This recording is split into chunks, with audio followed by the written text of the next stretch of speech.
Latinoamérica, y durante toda esta jornada habíamos hablado de una importante entrevista en Perú, en exclusiva con nuestra señal. Es momento de ir hasta allá y conversar con Carmen Alvarado y este importante invitado que nos permitirá entender el panorama de lo que ocurre hoy en el Perú. Carmen, un gusto saludarte. El placer es mío, querido Andy. ¿Cómo estás? Muy buenas tardes para todo nuestro auditorio de América Latina. Estamos en vivo y en directo desde la Cancillería peruana y sí, tengo un gran invitado. Es el canciller, el ministro de Relaciones Exteriores del Perú, Hugo de Sela, porque definitivamente tenemos varias interrogantes. Andy, yo le agradezco mucho por este espacio, por el tiempo. Gracias, canciller. Muy buenas tardes. Gracias a ustedes. Un gusto estar aquí. Correcto, canciller. Ya se había anunciado que en diciembre quizás haya este viaje para esta propuesta por el lado peruano de la modificación de algunos de los artículos de la Convención de Caracas de 1954, esto en relación al salvoconducto que en estos momentos, digamos, se está hablando mucho, se está discutiendo mucho, que podría recaer sobre Betsy Chávez Chino. ¿Qué es lo que realmente va a proponer el Estado peruano? Buenas tardes. Buenas tardes. Mire, lo que vamos a proponer en concreto es que volvamos al origen de lo que fue la Convención de Caracas del 54, es decir, cuidar a los perseguidos por razones de orden político. Lo que está ocurriendo en los últimos tiempos, y hay varios casos, por cierto, es que se está utilizando esa convención para proteger a políticos que han cometido delitos comunes. Y pensamos que eso está tergiversando a la convención, y lo que queremos es volver al origen. Correcto. Analizando un poco la Convención de Caracas, hay un artículo donde dice claramente acerca de personajes que están siendo procesados o tienen algún tipo de sentencia, pero después hay un artículo que le sigue, que es el Estado asilante quien califica, ¿no?, si es perseguido político o no. Ahí hay una contradicción. ¿Cuál es la sensación del Perú, la perspectiva del Perú, y si ahí va la modificación directamente? La perspectiva nuestra es muy sencilla y muy directa. Es que el Estado asilante efectivamente tiene el derecho de decidir si da o no da el asilo político. Nuestro punto es que esa decisión debe ser tomada sobre la base de una información cierta, específica, sobre la situación jurídica del asilado, o del solicitante de asilo, mejor dicho. Es decir, hay primero que comprobar si la persecución es por cuestiones políticas o por delitos comunes.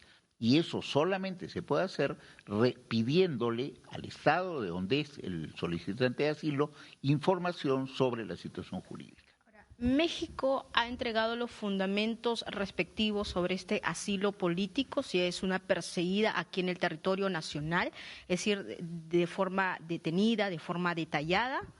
No, no lo ha hecho, y como usted comprenderá, es muy difícil sostener que hay una persecución política de una persona que estaba en plena libertad de circulación y que podía estar donde le pareciera, en la ciudad de Lima o en cualquier otra ciudad del Perú.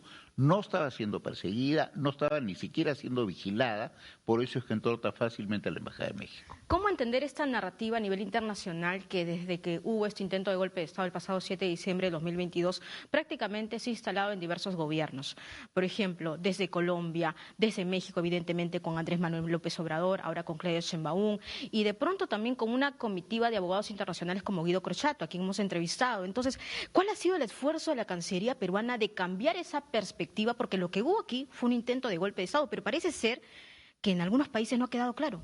Efectivamente, y para ser precisos, en el año 22, en diciembre, esa percepción la hubo en varios países.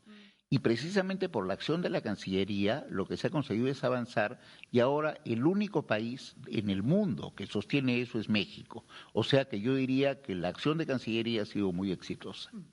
Ahora, el salvoconducto, esa es la pregunta que precisamente Andy me trasladaba siempre cuando hablamos de Betsy Chávez Chino.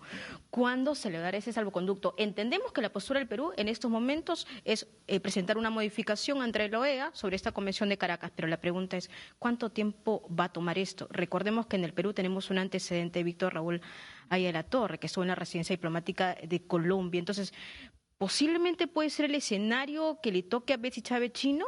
Es lo que se pregunta. A ver, ahí hay dos diferencias importantes. Correcto. La primera es que cuando el caso de Víctor Raúl Aya de la Torre no existía la Convención de Caracas, esto fue antes. Ahora tenemos una convención que efectivamente el Perú respeta y que va a continuar respetando. El Perú es un país que es muy respetuoso del derecho internacional. ¿Cuándo se va a resolver ese tema? Nosotros queremos que sea lo más rápidamente posible, pero en realidad no depende de nosotros, depende del resultado de las consultas que tengamos con todos los otros países. ¿Y cómo está esa comunicación, esas coordinaciones ya de avanzada con los demás países al respecto? La semana pasada yo estuve en Colombia, allí aproveché para entrevistarme con varios cancilleres de la región, en Santa Marta efectivamente, y yo diría que la posición peruana ha sido escuchada y recibida con mucho interés. Hoy estoy terminando de preparar la presentación que voy a hacer ante la OEA, seguimos en consultas con otros países y mi plan es hacer esa presentación no más tarde de la primera quincena de diciembre. Digamos que ese es el plazo ya proyectado al respecto. Efectivamente, yo tengo planeado viajar a Washington, como repito, no más tarde de la primera quincena de diciembre para hacer una presentación ante la OEA de este caso. Ahora, canciller, escuchando también otros analistas en la región de América Latina que hemos entrevistado, aseguran que esta posición de ruptura de relaciones diplomáticas con México, digamos que es el último estadio, ¿no? Ya demuestra, digamos, la molestia tajante categórica del lado peruano. ¿Era necesario llegar a esta ruptura de relaciones diplomáticas? Lamentablemente sí, porque no fue solo lo de Betsy Chávez. Han sido 3 años de hostilidad, han sido 3 años en los cuales México ha tenido una serie de actos discriminatorios contra el Perú sin tener ninguna razón, porque todo el mundo, como reitero, excepto México, sabe que lo que hubo acá fue un intento de golpe de Estado. Correcto. Y solamente para terminar con este caso de Betsy Chávez Chino, dentro de la convención también un artículo que señala la urgencia, el sentido de urgencia. ¿Hay una urgencia en el caso de Betsy Chávez Chino? ¿Cómo toma el lado peruano? Porque claro, es el Estado asilante quien le da precisamente este privilegio a Betsy Chávez Chino y nos imaginamos que hay un carácter de urgencia por parte de ellos o no lo han proyectado. No, el carácter de urgencia es compartido. Nosotros no queremos alargar este tema, lo queremos resolver cuanto antes, también. Correcto, canciller. Ahora, aprovechando su presencia, y es un tema que nosotros también a diario nosotros comentamos aquí en La Señal, es el plan de los Estados Unidos y este despliegue impresionante por parte de Gerald Ford, ¿no? Que es este gran portaaviones. Ecuador, Daniel Noboa, a través de un decreto ejecutivo, ha declarado al Cártel de los Soles como organización terrorista. República Dominicana, también por su parte, lo ha hecho Paraguay, lo ha hecho Argentina. Nosotros, del lado peruano, el Pleno del Congreso también se logró esa designación. ¿Cuál es la posición del Ejecutivo, canciller? Bueno, nosotros estamos muy interesados en una discusión que se está, entiendo, iniciando en el Congreso peruano para dar las leyes o la ley que permita declarar organizaciones terroristas a algunas que existen en la región.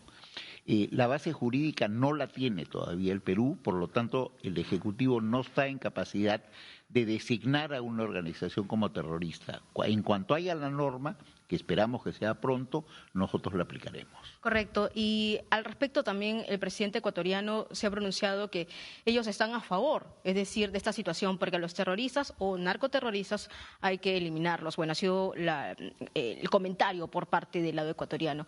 El lado peruano, ¿cuál es su proyección sobre lo que podría ser? Porque cada semana se habla sobre un despliegue, un avance de la llegada de más portaaviones. Claro, bueno, lo que ocurrió hasta ahora, y yo me puedo pronunciar sobre los hechos, no sobre lo que puede ocurrir en el futuro, es que hasta el momento ha habido un despliegue de barcos efectivamente en aguas internacionales, lo cual no va contra el derecho internacional. Por lo tanto, hasta el momento no hay motivo para pronunciarnos. Correcto. Y ahora, aprovechando también que se viene el balotaje, que se viene la segunda vuelta en Chile, ¿no? Y este es un tema que yo personalmente he cubierto, canciller, cuando hubo este problema de los migrantes, bueno, esta política migratoria tan dura que colocó sobre la mesa Gabriel Boric, ¿no? Y veíamos una gran cantidad de haitianos, incluso ciudadanos de la comunidad andina, que estaban ahí en el complejo Santa Rosa, pero también el complejo Chacayuta, y prácticamente se convirtió esto en un limbo, porque evidentemente la gente no podía pasar, ni siquiera los ciudadanos de la comunidad andina. Mi pregunta es, con estas promesas que están haciendo ahora los que van a pasar a segunda vuelta, estamos hablando de Harry Kass, y que uno de ellos la tiene muy clara con respecto a esa política migratoria, ¿cuál es la preparación por el lado peruano? Porque sin lugar a dudas es una afectación también, eso de comenzar a retirar a los migrantes indocumentados. Evidentemente esto va a chocar con nuestras fronteras, ¿no? Bueno, ese es un problema que compartimos con Chile. En el Perú tenemos varios cientos de miles de inmigrantes indocumentados y por otra parte tenemos con Chile varios acuerdos, varios tratados para manejar de manera conjunta el tema de la migración.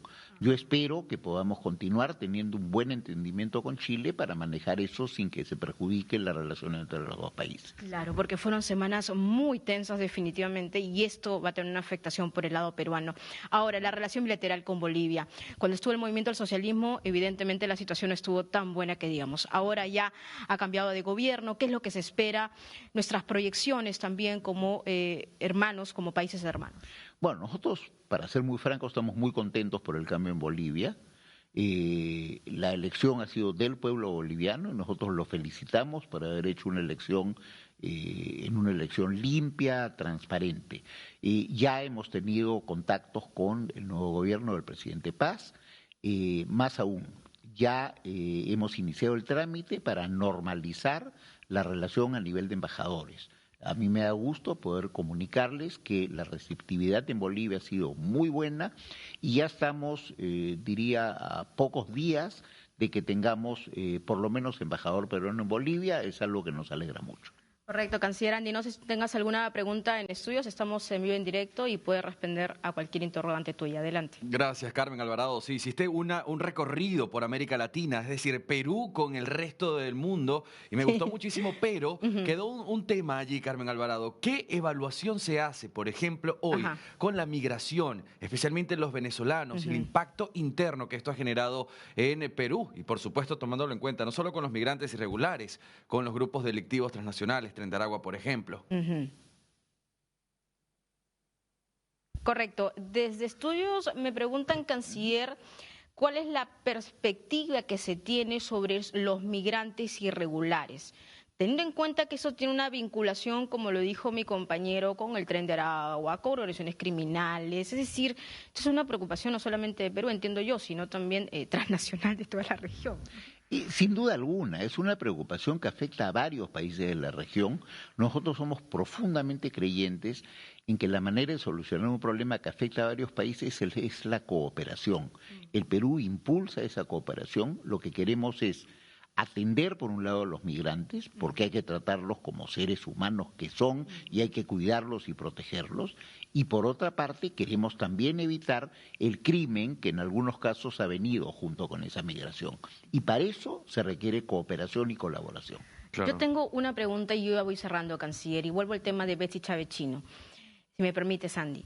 A ver, si hay una modificación o se presenta una modificación del lado peruano ante la OEA, esto rige a partir de esa modificación, pero el caso de Betsy Chávez Chino, o sea, ¿se puede retrotraer en el caso de ella o de forma definitiva va a tener que darle al Estado peruano ese salvoconducto?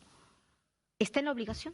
A ver, si queda claro que lo de Betsy Chávez no es una persecución política, correcto, entonces no cabe el asilo político. No cabe, o sea, partimos de ese principio, pero ¿qué pasaría si no recibimos ese tipo de, digamos, perspectiva desde la OEA o no se acepta esta modificación? ¿Qué va a hacer el Perú? Esa pregunta la voy a contestar en nuestra próxima entrevista cuando tengamos las cosas claras. Yo le agradezco, canciller, que siempre es muy amable. Yo le he entrevistado antes de que sea canciller y siempre le agradezco por su tiempo. Gracias, canciller Hugo de Cela. Vuelvo contigo, Estudios Andy. Adelante. Gracias, Carmen Alvarado. Una excelente tarde para ambos.